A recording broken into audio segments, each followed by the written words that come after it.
sudah kita update di Masjid Westol Group. Uang 2.500 sudah kita sampaikan kepada para korban di Jakarta, dan yang mengawal saat itu adalah Mas Andre. Beliau insya Allah masih ada di sana saat ini dalam rangka itu juga. Kemudian kita masih akan menerima sumbangan dari Bapak Ibu sekalian hingga hari Senin besok. Jadi hari Senin besok, hari terakhir kita menerima sumbangan itu. Nanti insya Allah akan kita langsung salurkan juga ke Jakarta insya Allah. Jadi bagi Bapak Ibu sekalian yang berminat untuk mendonasikan uangnya untuk membantu korban banjir, insya Allah masih kita terima sampai hari Senin besok insya Allah. Baik Bapak Ibu sekalian, ada pengumuman yang kedua bahwa insya Allah Westol nanti akan ada kajian dan sirah nabawiyah dan sirah sahabat insya Allah. Tunggu kapan pengumuman selanjutnya, tapi insya Allah kita akan adakan itu. Jadi bagi Bapak Ibu sekalian yang tertarik nanti bisa bergabung dengan kita semuanya untuk bersama-sama belajar tentang sirah Nabi dan juga sirah sahabat insya Allah. Untuk selanjutnya kepada Pak Cecep, silahkan Pak Cecep.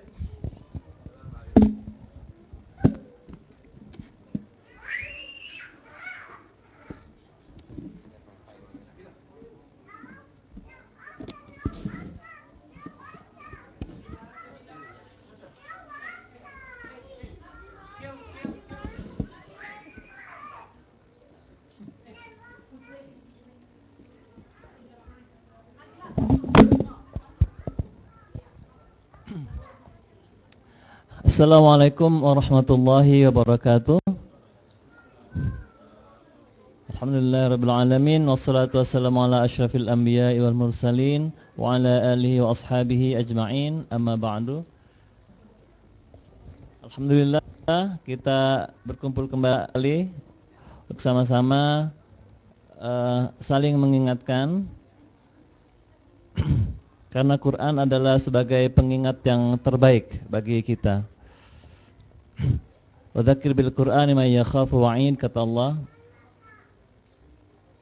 Ingatkanlah dengan Al-Quran saat-saat hari untuk mengingat hari berbangkit. Tema yang akan saya sampaikan adalah juga tentang Al-Quran. Memang Al-Quran tidak akan pernah habis untuk kita bahas, Bapak-bapak, Ibu-ibu. Kita akan lihat surat Al-Ankabut, surat ke-29 ayat 48. Ayat ini adalah diturunkan pada akhir periode Makkah. Jadi memang Nabi Muhammad SAW sudah lama berdakwah. Nabi Muhammad adalah orang guru yang terbaik. Guru yang terbaik. Beliau mendapatkan wahyu dari Allah berupa Al-Quran, dan Al-Quran adalah media terbaik ya, media terbaik. Jadi media terbaik, tazkirah terbaik yang disampaikan oleh seorang guru terbaik, Muhammad SAW ya. Respon terhadap Al-Quran itu bermacam-macam. Respon yang paling sedikit, minoritas, itu percaya kalau ini datang dari Allah Subhanahu wa Ta'ala. Sedikit sekali yang percaya, kita tahu ya. Dan mayoritas itu setidaknya apatis gitu, setidaknya tidak serta-merta menerima, tidak serta-merta menerima. Dan tingkat penolakan mereka pun beragam. Tingkat penolakannya beragam. Ada yang memang a priori sekali, pokoknya kalau sudah mendengar Quran dia nggak suka, gitu ya. Ini sihir, gitu ya. Nggak suka dengar Quran, nggak suka. Ada juga karena interest macam-macam, jadi menolak apapun yang dari Nabi dia nggak mau terima, gitu. Apapun yang datang dari Muhammad SAW dia tidak terima. Tapi ada juga yang memang cuek, gitu ya, cuek, gitu. Jadi tidak peduli dengan apa yang terjadi di tengah masyarakat, dia nggak peduli. Kan banyak orang seperti itu ya, nggak peduli Mekah menggonjang-ganjing juga gitu ya, nggak peduli. Politik kayak apapun terjadi nggak peduli gitu. Situasi ekonomi apapun yang terjadi dia nggak peduli gitu. Yang penting dia having fun aja. Banyak orang-orang seperti itu. Dan baru kemudian belakangan baru beriman gitu. Ya. Banyak seperti itu. Tapi ada juga yang kemudian dia refute, membantah, ya, membantah apa yang disampaikan oleh Al-Quran. Ya. Nah, orang-orang tipe seperti ini memang dia punya karakter selalu berargumen, selalu berargumen. Jadi likuli jawab, likuli khitab jawabun gitu ya. Bahasa orang Arab bilang gitu. Jadi setiap ada diskurs. Orang ini senang membuat diskurs, senang, gitu ya. Senang sekali. Jadi dia bertanya bukan untuk mencari kebenaran, tidak. Hanya sekedar ingin taladzuz bil fikr gitu. Ingin menunjukkan kalau dia itu lebih pintar gitu dari Muhammad, gitu ya. Muhammad ini kan siapa gitu ya? Orang baru kemarin lah kira-kira gitu, nggak dikenal. Tapi kemudian dia tiba-tiba ngomong aneh gitu. Ngomong aneh artinya Quran.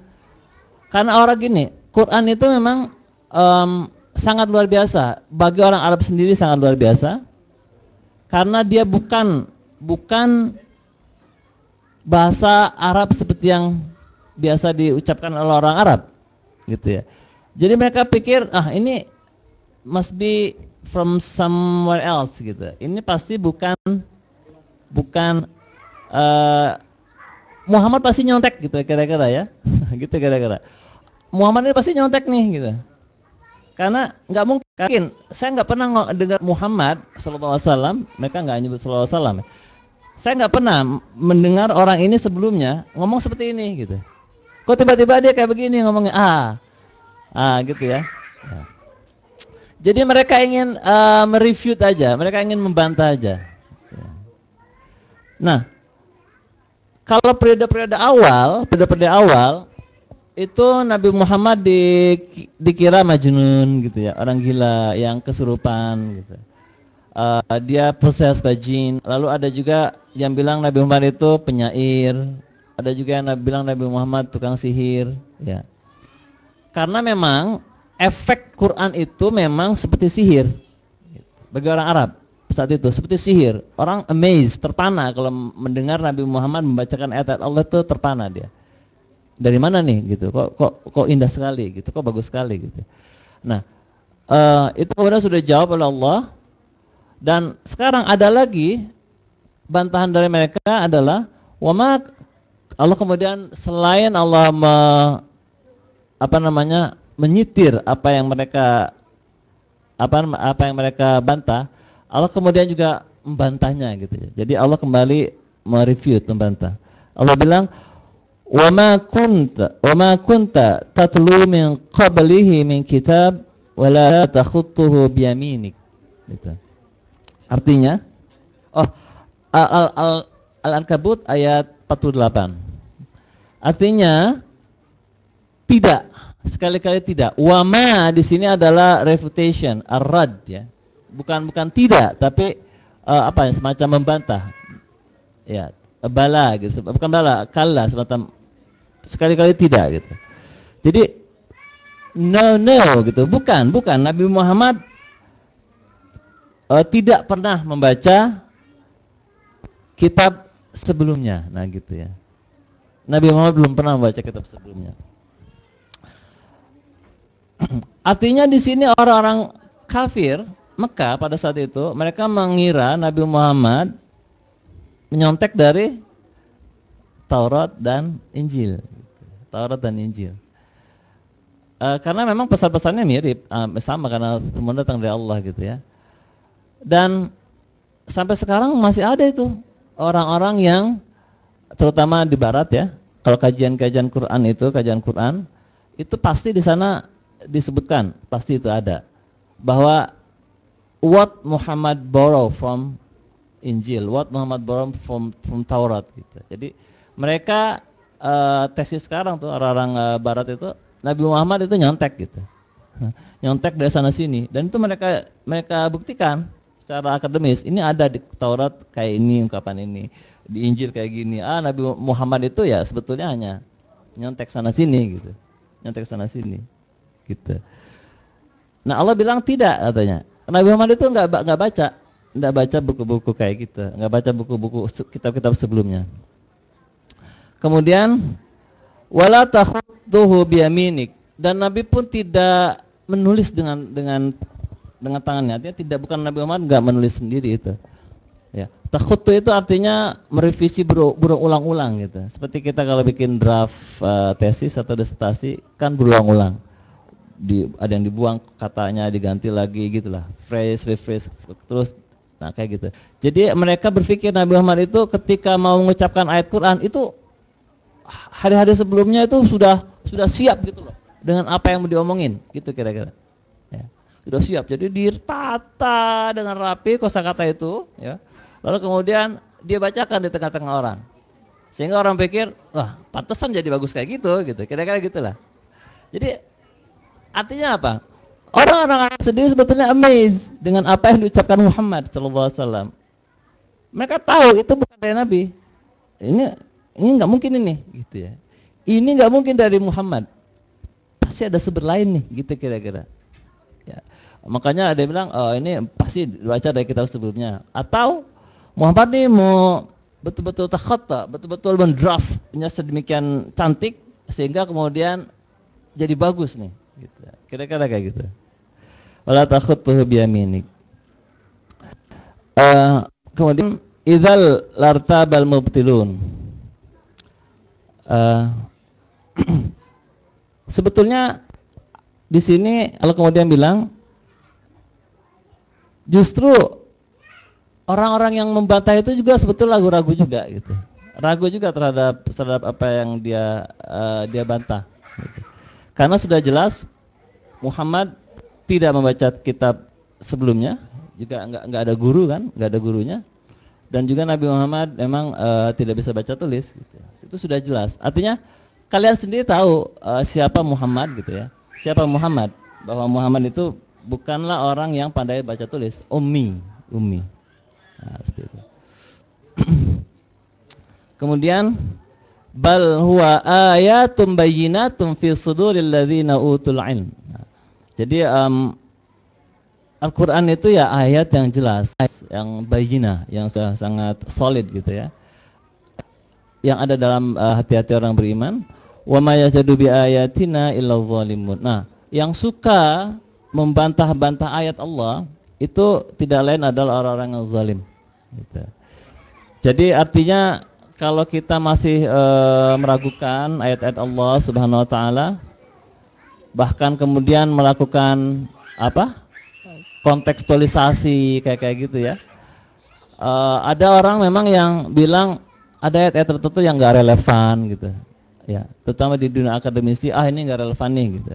Ayat waris nih enggak relevan lagi gitu. Ya. Ayat jihad enggak relevan lagi. Ayat potong tangan enggak relevan lagi. Ayat tentang hijab enggak relevan lagi gitu. Ya. Kemudian mereka macam-macam lah. Kajian sosiologis, antropologis gitu. Tujuannya apa? Untuk menganulir ayat ini. Jadi ayat ini mau dianulir lah, kira-kira seperti itu. Karena bilang itu kan turun pada masa Nabi. Sekarang zaman sudah berubah. Nah, jadi ayat-ayat itu nggak perlu dipakai gitu. Jadi terutama ayat poligami misalnya nggak dipakai gitu.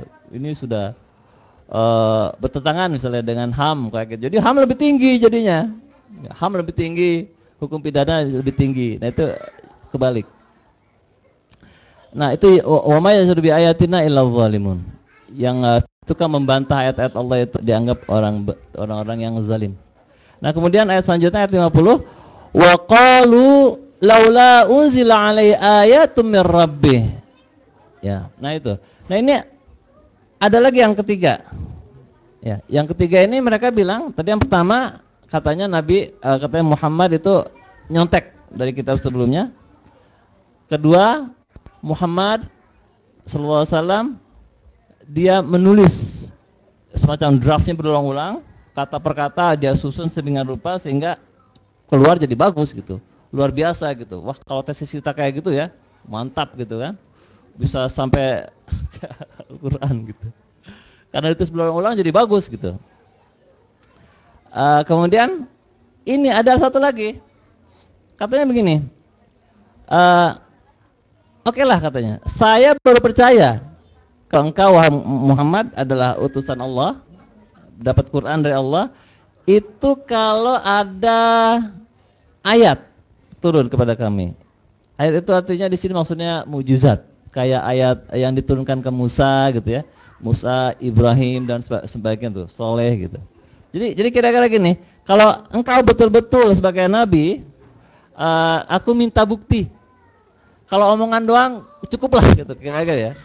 Engkau Muhammad bersama kami udah 9 tahun, dakwanya itu aja gitu ya. Ayat-ayat aja disebut dari dulu, cuman wahyu terus. Ya, firman Allah aja. Saya minta bukti fisik, nah seperti itu kira-kira. Saya minta bukti fisik.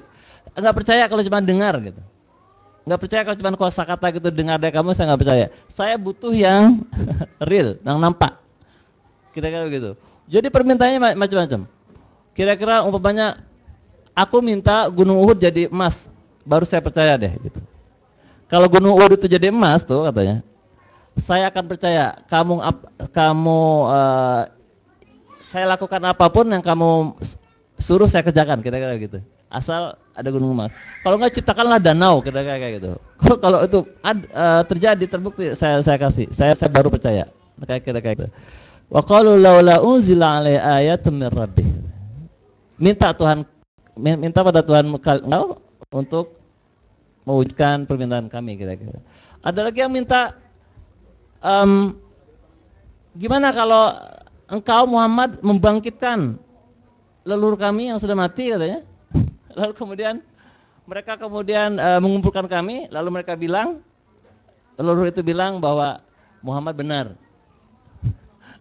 Muhammad benar. Buktinya saya nih dibangkitkan dari mati, dan saya bangkit dari mati untuk mengajak kalian beriman pada Muhammad. Kira-kira begitu.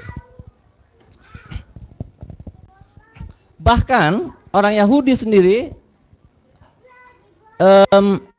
juga sama tuntutannya. Orang Yahudi itu bahkan bilang, nanya kepada Muhammad, kamu dapat ayat itu dari siapa gitu? Yang kamu sebut Quran itu dari siapa? Dari Jibril gitu kira-kira. Nabi Muhammad jawab dari Jibril. Lalu orang-orang Yahudi bilang, kalau gitu boleh dong katanya. Saya ngomong sama Jibril, mau verifikasi. Kayak gitu. Jadi konyol perkataan, ingin melihat langsung. Ingat langsung tanda-tanda Allah gitu maksudnya. Di situ ayat tanda-tanda mau lihat yang langsung, yang lebih jelas katanya. Qul innamal ayatu 'indallah. Qul innama al-ayatu 'indallah wa innama ana nadhirun mubin. Nabi Muhammad itu ayat Allah gitu. Itu sudah cukup. Ayat Allah itu sudah cukup dengan Quran itu. Saya ini kata Allah, kata Muhammad cuma pembawa peringatan aja gitu. Ya. Kemudian Allah bilang lagi, awalam yakfihim anna anzalna 'alaikal kitab yutla 'alaihim inna fi dzalika larahmatan wa dzikra liqaumin yu'minun. Apakah enggak cukup kata Allah bahwa aku menurunkan wahyuku kepada hambaku berupa kitab yang kemudian dibacakan.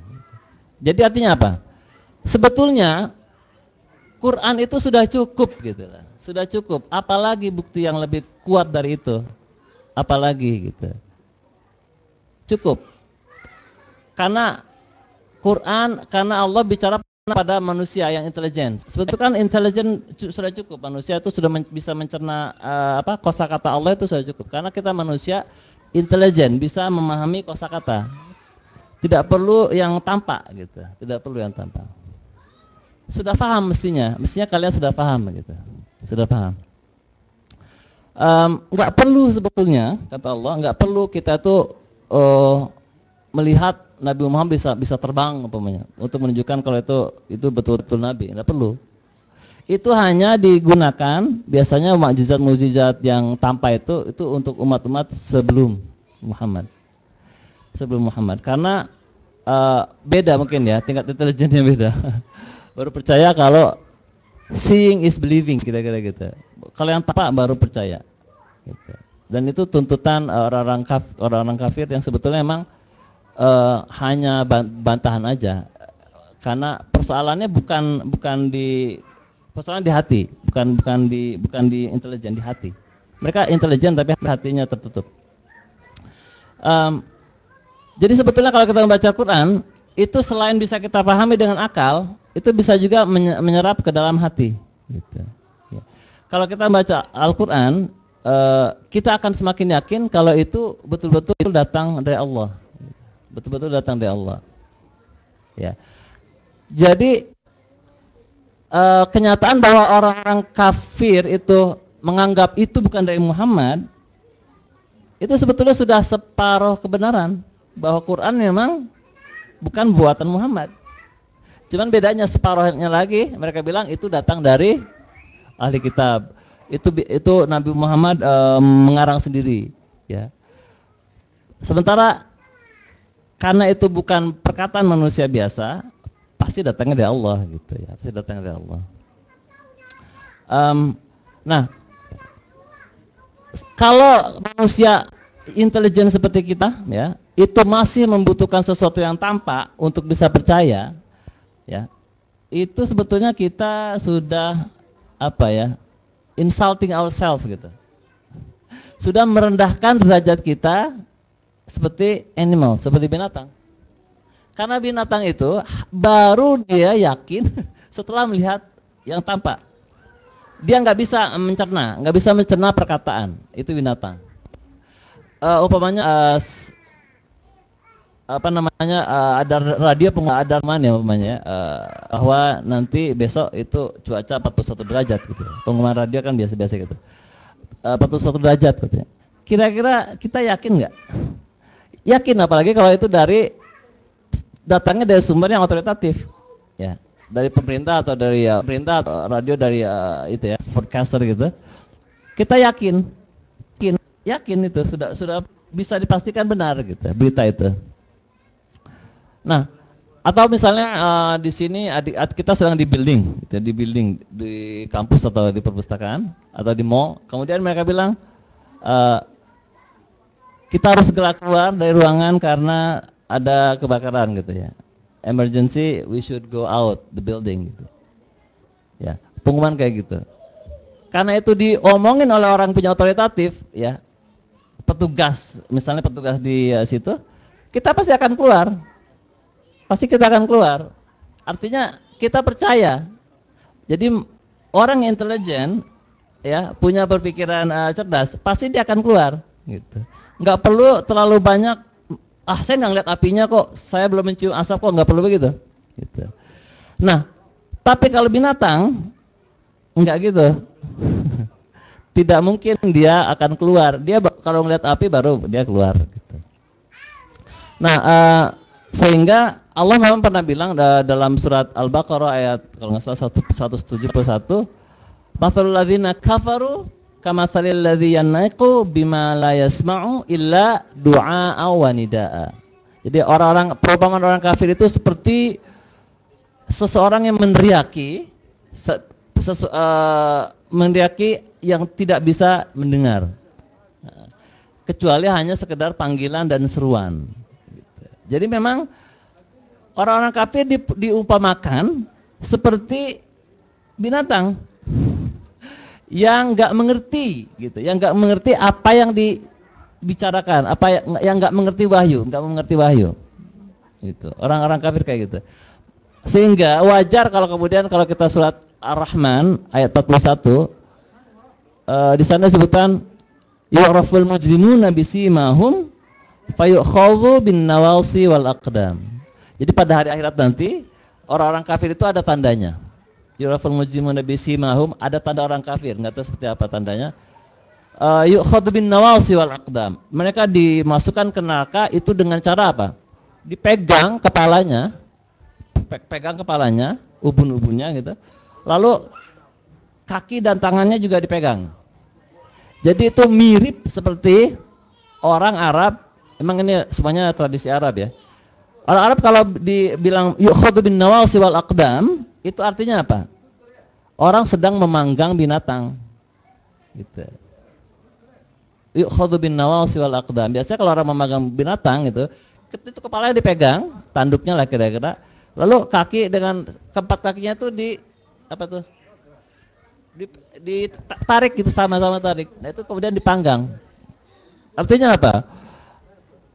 Orang-orang kafir nanti itu akan diperlakukan sama seperti binatang yang dipanggang. Karena mereka tidak mau mendengarkan ayat-ayat Allah yang kata gitu. Nggak mau berusaha mengerti. Mereka maunya apa? Maunya melihat sesuatu yang nyata baru beriman gitu. Ya, itu. Sehingga memang terkait bahwa ya you behave yourself as an animal, so we'll treat you as an animal gitu kira-kira. Ya. Fair enough gitu ya. Kamu maunya kayak binatang, sehingga saya perlakukan lagi kayak binatang nanti di akhirat. Yukhadhu bin nawasi wal aqdam kata Allah. Yaniqu bima la yasma'u illa du'a wa nida gitu. Sebenarnya cukup dengan akal kita sudah bisa memahami ayat Al-Qur'an dengan baik. Jadi itulah disebut kenapa mereka kafir.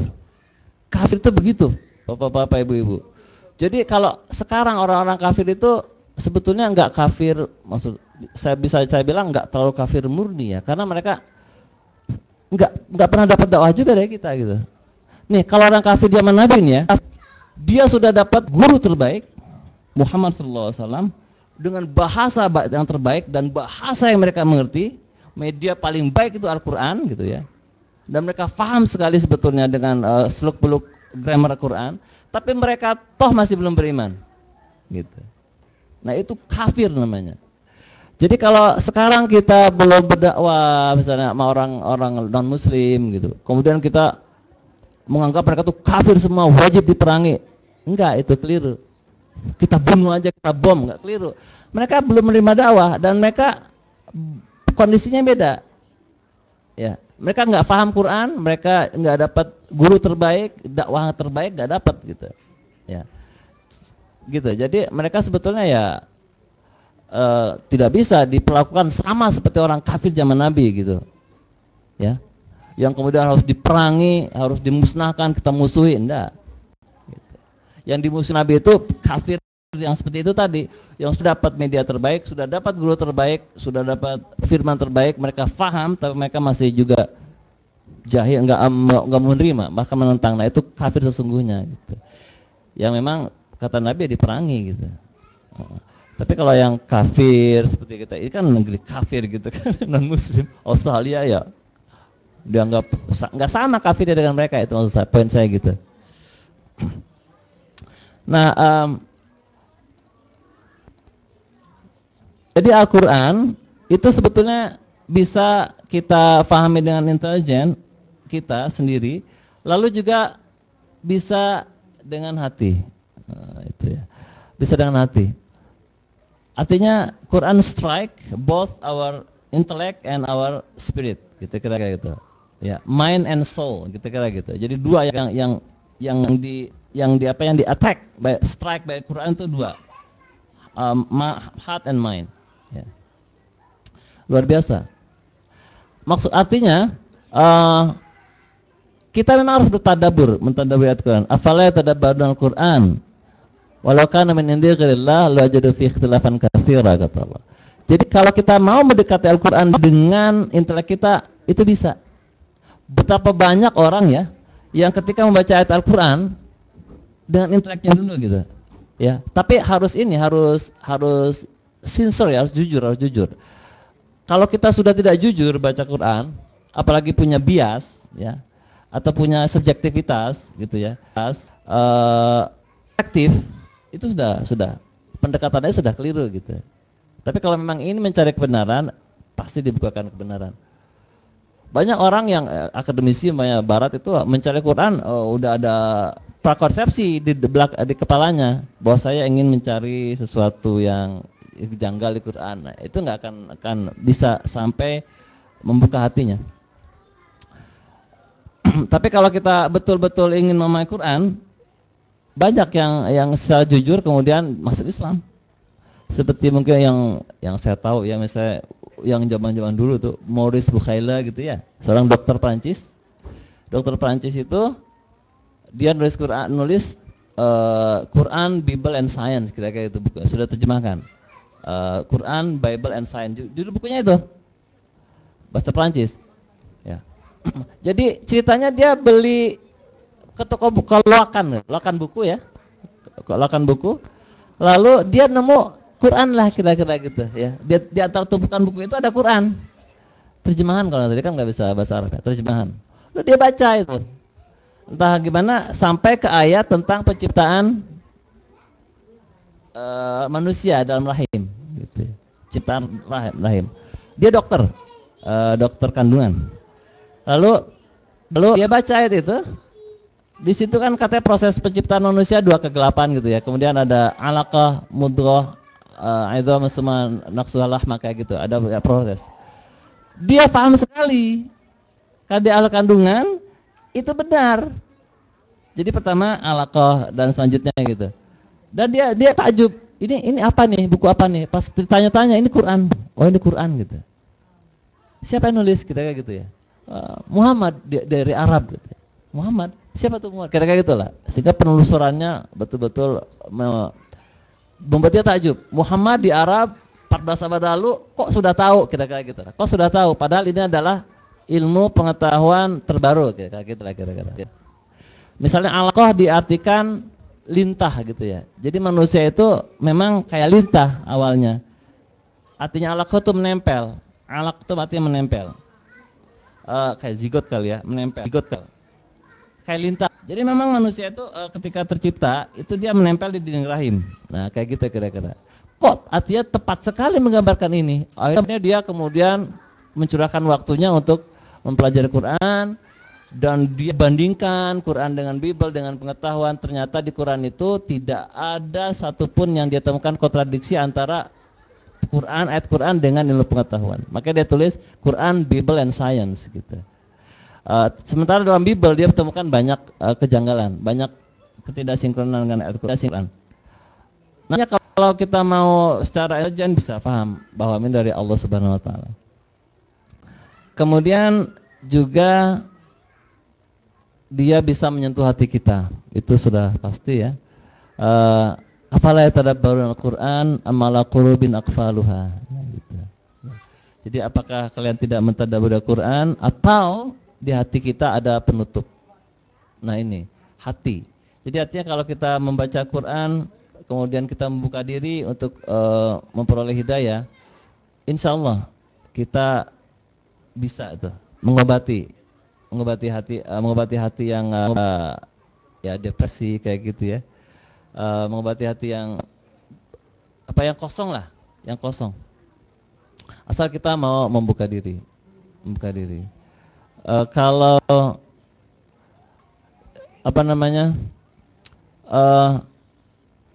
untuk sampai ke sana mungkin perlu kita perlu menjadikan Quran sebagai teman gitu, sebagai teman untuk kita diajak dialog. Karena Al-Quran sendiri sebetulnya adalah dialog khusus dari Allah yang diperuntukkan spesifik untuk kita. Syifa'un lima fis sudur, kata Allah. Obat bagi apa yang ada dalam hati. Ya. Jadi Al-Quran bisa memunculkan keimanan dengan keimanan itu. Ya. Dan keimanan ini harus kita rawat, diantaranya dengan membaca Al-Quran. Keimanan itu ya bisa turun naik. Sehingga wajar kalau kita kemudian perlu baca Al-Quran. Ya.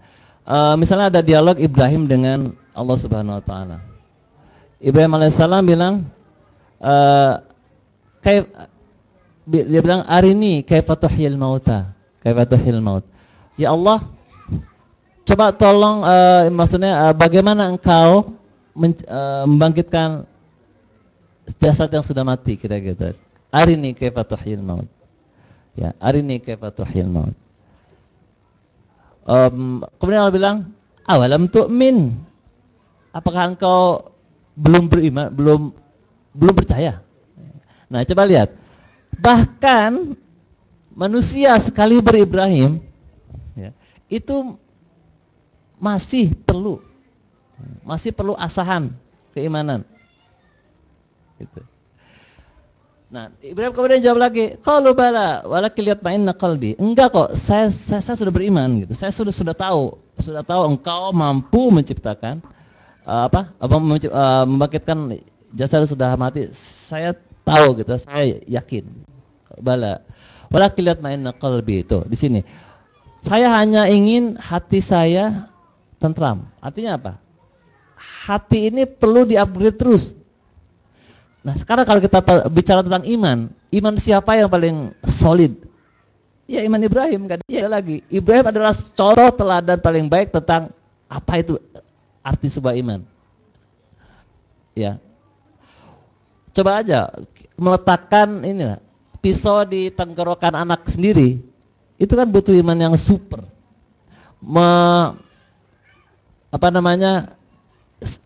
Istrinya ditaruh di Mekah yang padang pasir, itu kan sudah near that situation itu.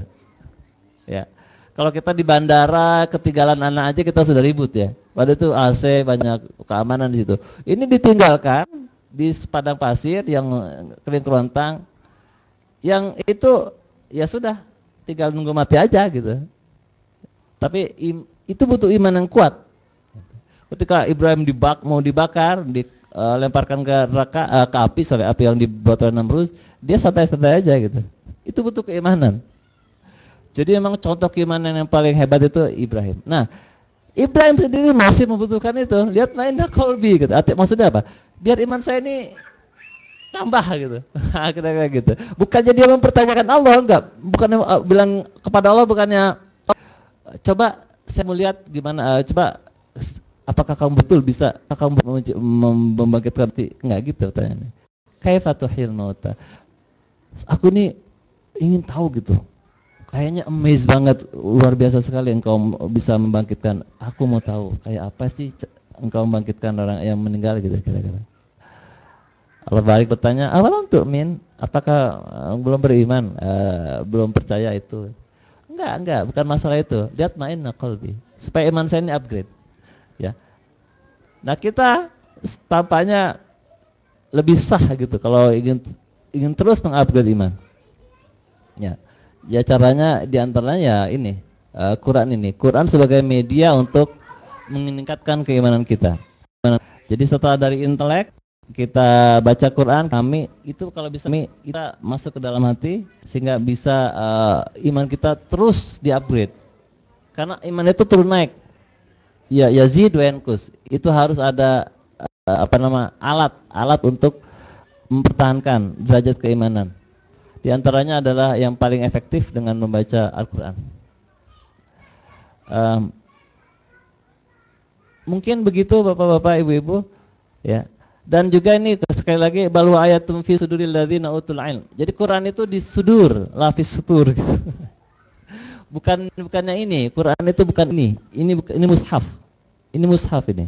Quran itu yang qira'a, ya terbaca. Nah, itu Quran. Dan Quran itu ada dalam hati. Gitu. Ini mushaf. Quran itu ada dalam fi suduril ladzina utul ilm. Ada dalam hati orang-orang beriman. Cara masukkan ke hati ya caranya dihafal. Gitu. Ya. Sehingga Quran menjadi sahabat, teman kita sendiri gitu. Jadi bukannya di sini Qurannya ini mushaf. Qurannya ada dalam hati kita yang dibacakan, yang qira'a. Itu Quran yang qira'a yang terbaca itu. Ya. Ini kan tertulis. Jadi kalau sebisa mungkin ya menghafal ayat Quran. Satu ayat sehari enggak apa-apa. Ar-Rahman, itu ayat ya. 'Allamal Qur'an, khalaqal insan, 'allamahul bayan. Segitu aja gitu. Sehari seayat, insyaallah nanti before you know it hafal satu surat gitu ya. Dan itu nanti dibaca dalam salat. Karena ayat Quran ini ya itu dialog kita dengan Allah Subhanahu wa taala. Ya. Bukan untuk apa-apa, hanya sekedar untuk dialog gitu. Itu penting. Kalau kita banyak hafalan Qurannya kan jadi bisa dialog dengan Allah banyak gitu. Ya. Dalam salat terutama. Karena saat terbaik dengan berdialog dengan Allah ya dalam salat. Jadi Allah kasih media salat, bacaannya ya Quran gitu. Jadi nggak bisa dilepaskan Quran dengan sholat. Demikian Bapak-bapak Ibu-ibu, semoga bermanfaat. Mohon maaf kalau ada salah dan khilaf. Wabillahi taufiq wal hidayah. Wassalamualaikum warahmatullahi wabarakatuh.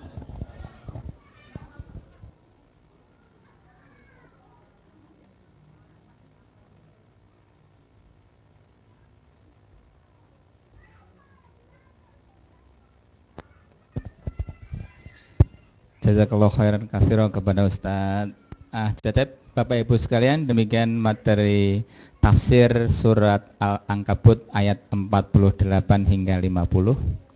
Jadi di dalam ayat-ayat yang dibacakan oleh Ustaz Cecep tadi, di sana nampak sekali tentang keraguan orang kafir dahulu zaman Nabi terhadap Al-Quran yang dibawakan oleh Nabi kita Muhammad SAW.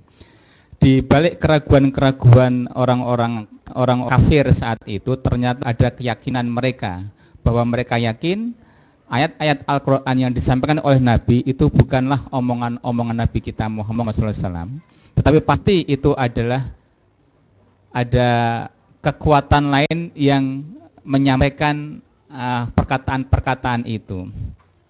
Dan itu pula yang ditegaskan oleh Allah Subhanahu wa Ta'ala, bahwa memang itu bukan dari Nabi kita Muhammad SAW, tetapi itu adalah dari Allah Subhanahu wa Ta'ala, dan itu bukanlah contekan-contekan dari kitab-kitab yang lainnya. Nah, keraguan-keraguan orang-orang kafir saat itu memang ditunjukkan dengan berbagai macam pertanyaan yang aneh-aneh, tuduhan yang aneh-aneh, dan permintaan yang aneh-aneh. Di antara permintaan yang aneh-aneh tadi adalah dengan meminta Nabi kita Muhammad SAW untuk menunjukkan mukjizat. Padahal mukjizat itu adalah urusan Allah Subhanahu wa Ta'ala dan bukan ada pada kuasa Nabi kita Nabi Muhammad SAW.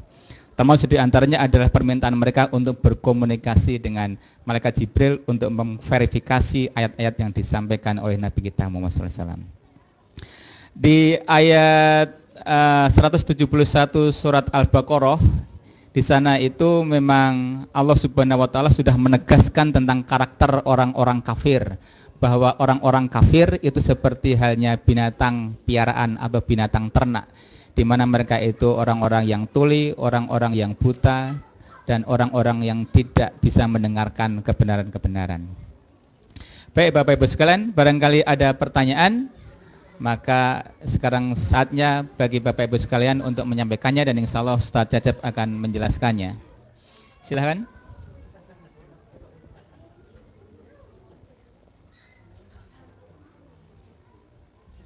Tidak ada pertanyaan?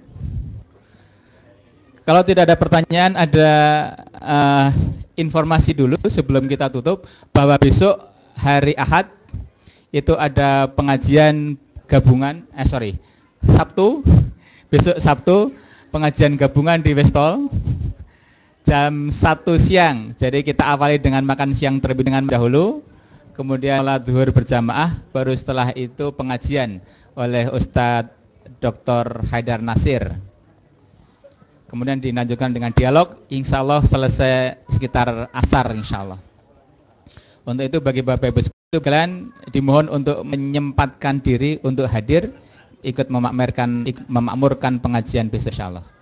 Bapak Ibu sekalian, mari kita akhiri pengajian pada malam hari ini dengan membaca doa kafaratul majelis. Subhanakallahumma wa bihamdika asyhadu alla ilaha illa anta astaghfiruka wa atubu ilaik. Assalamualaikum warahmatullahi wabarakatuh.